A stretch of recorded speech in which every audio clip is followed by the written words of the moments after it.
whatever. Like, no, like she was my girlfriend. Yeah. Like, and like she was like my bitch. Like, you know what I'm saying? But I loved her more than Drew Sidora. Like, yo, you know how like niggas like. Can't relate.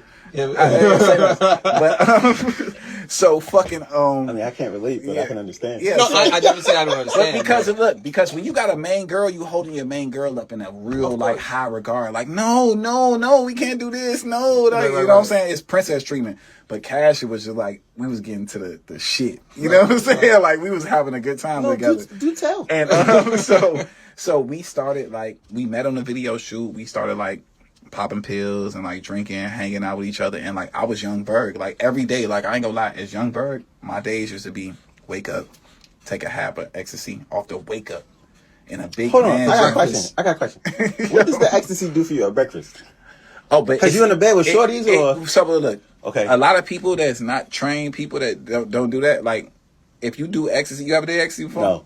Okay, so if you do ecstasy, you gotta take a shit. Like it like unlock a bowel movement that got something going on. So like the key is to do it when you wake up, so you don't have to use the restroom no more when you moving around these streets. I'm just being transparent. Like a lot of people, you know what I'm saying? So you got it. You can't lie. You gotta keep it on. So I can trust you. That but let me go back though. The reason why I wanted to do ecstasy is because I was a young kid and I literally would be at the Murder Inc. mansion and watch Ja Rule make all these records, whereas nigga, and then he was like, I need to do that. It was a guy named One Stop. He doesn't exist anymore, but he had all the drugs. Like, One Stop was literally One Stop. He would come there, he had purple people eaters, he had little ecstasy pills, they were like this big. He'd take half of that shit. You said he doesn't exist anymore? Like, I don't think he wanted to elaborate. This nigga came back to it's so funny when you you tell somebody who doesn't exist. Like, I've never heard nobody use that in the sense of the nigga not here. He doesn't exist. What I'm saying, the nigga don't exist no more. The nigga had a rebrand. Young Berg don't exist no more, but I'll still talk about him. Yeah. So fucking, we used to do that shit, and then from there, like, Casha was turned in. Like, I never thought I could do R&B music. This is early though. This is like when T-Pain was first existing, like Sprung and all that. This when auto-tune first seen. So I'm like, what the fuck is auto-tune? What the fuck is going on?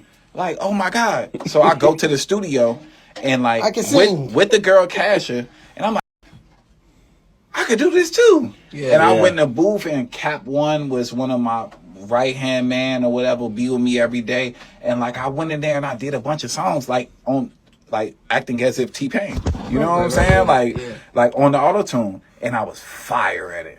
Like, I was the nigga at it. I'm like, yo, like, it comes from, you know, when you got a real good, diverse R&B background. Like, my mama used to beat my ass, like, on the way to school. Like, she used to be the woman that was driving, like, a 600 Benz with, like, her knees driving the steering wheel, holding a cup of coffee, smoking a cigarette, and slapping me, playing Anita Baker Rapture. Wow. So, like, that was, like, my whole coming up. You know what I'm saying? Yeah. So, I was always an R&B baby. And then when auto-tune came around, I never forget it. I was on the Scream tour when T-Pain like came with the auto-tune shit. Young Jock was the headliner. Wow. I was an open up, and T-Pain was an open up. And I was like, so you know, one thing that I think, which is interesting, right? But I think a lot of it is just the narrative that right. You've always had to bob and weave narratives, right?